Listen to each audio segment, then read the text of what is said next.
Welcome everybody, this is the second match that we have on today, and this is the continuation of what we have to offer on polls. As you already saw, as you already have expected, this match has already begun, and we have been throwing so many hands at these people who are currently playing Skyjay Rocks.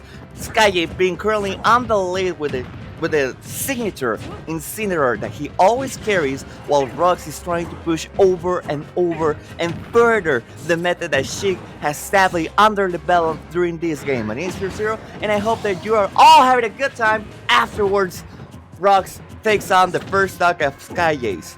So currently, as you have noticed, we have this situation in neutral where Rox is just trying to hold all the stage. As you have already noticed, Rox has this tendency to being kept on the middle of the stage while trying to contest or try to wall out Skyjay. And sadly, one thing for sure that we have noticed so far, it's the fact that Rox, when he overshoots on his opponent, he just crosses his shield, loses all his stage control, and that's the perfect setup for Skyjay to throw off Rox's balance.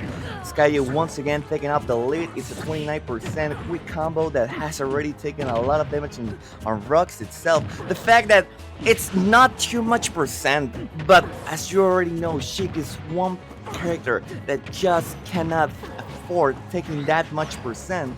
It's what takes Skyjay on the lead. He manages to recover back, but once again the sour spot neutraler into the bouncing fish is gonna be the lead for Rox to be able to take down these stocks. So it's 44% against 0. Once again, it's Rox pushing, winning the neutral, managing to take Skyjay all the way to the platform, but Skyjay hits back with the back air, perfectly positions himself within the ledge and takes Rox all the way to 100% of a single interaction. It was a single misplace. It was a single overshoot that Rox did after Skyjay baited him that took him all the way to 110%.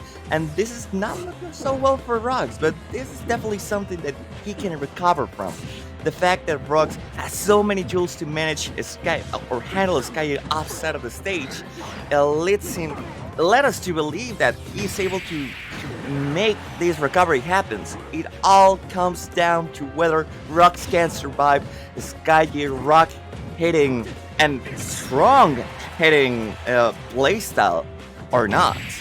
So it's a 77%, manages to make it back into the stage, but he's quickly received by that 4 coming from Incineroar.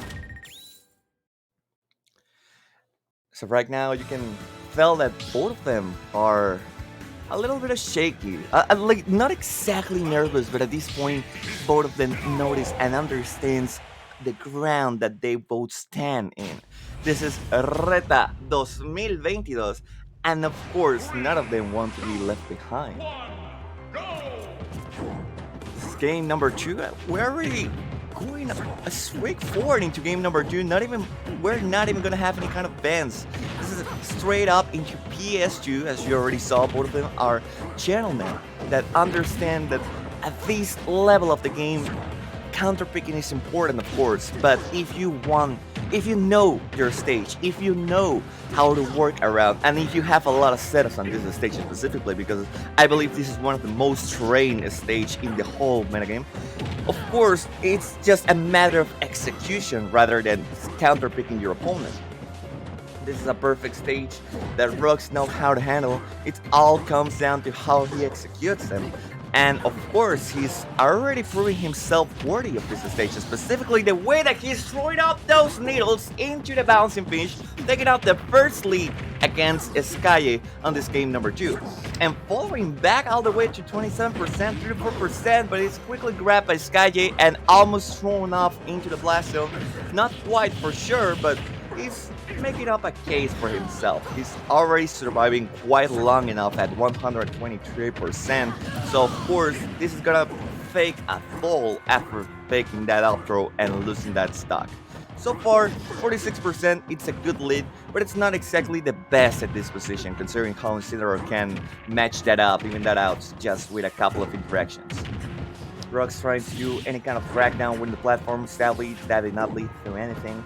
It's a 78% on Skyjay's side, 56% on Rock's side, but it's already pretty much even. At this point, anything that Skyjay throws at Rocks like that, a setup like that, is just takes one single revenge into taking a single stock out of 69%. Incineroar is a comeback beast. We already saw this before. We already know this. It's the gimmick that we have been presented ever since the beginning of this game, but Skyjay has taken it all the way into perfection. Sadly, it still has weaknesses, and we already know all about them. So we don't have to explain it all for you, right? It's 48%. Rux is already on such a disadvantage of percentage. Sadly, it's up to him to try to even that out or at least survive a couple longer. It doesn't necessarily need, Rux doesn't necessarily need to overshoot himself, to overextend himself on combos. He just needs to take a couple of interactions to try to even it out, try to turtle him out. But sadly, every single interaction that Robs tries to take, he just extend it a little bit further, and that leads to Skyjay any kind of window to try to even it out or at least try to counter it. It's 60 against 100. Things are looking quite hazy on the neutral. None of them want to overshoot at this point. They understand their position, but Rux once again has overshoot. He notices that he already gave up too much stage control and tries to fall back, but sadly that has already taken a toll on him. He went for the dash grab. That was another extension that sadly didn't pay him off. That's the second game that Skyjay takes. That 4-till.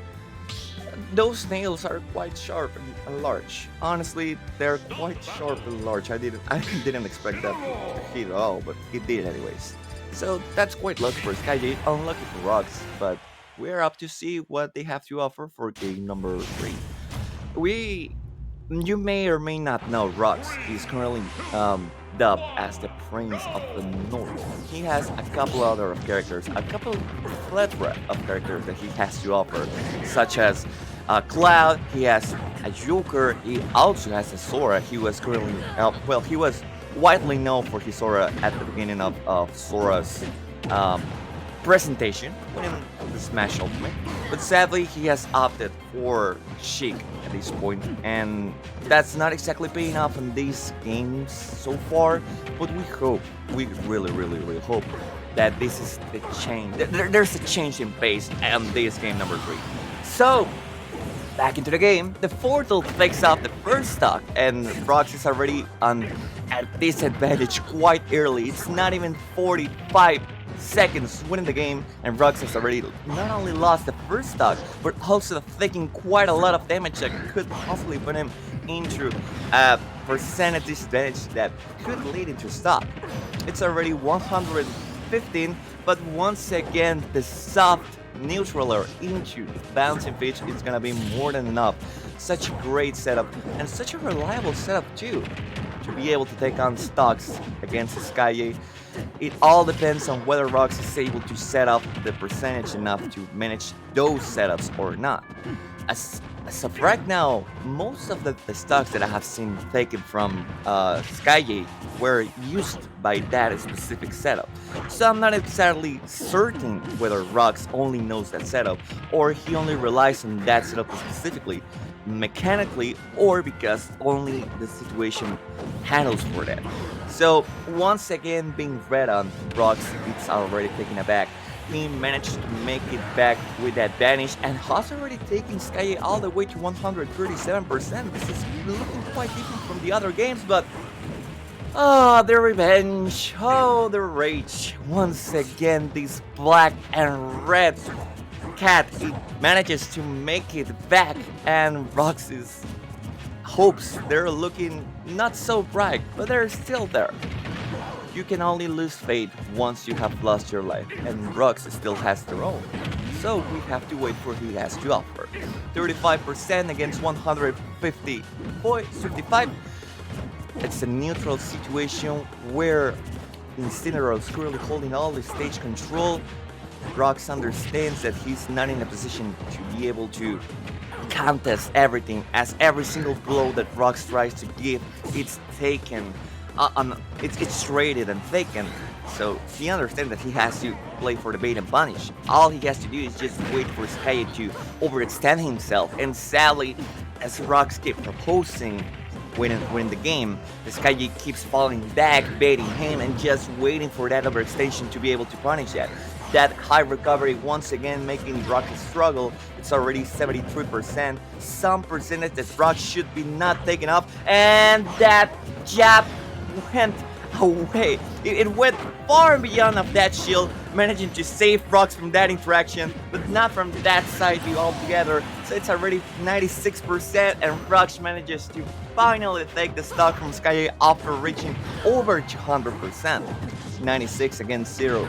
Rocks is not exactly looking well prepared against this cat himself, but maybe he has one or two things to offer that's left on the tank. It all depends on Rocks' endurance to be able to take on the fact. And all the stress that this is the last stock from this match. This is pretty much it. It only takes one single down to link to an upper to be able to finish this and take Skyjay onto the next match with a winning lead at the very least.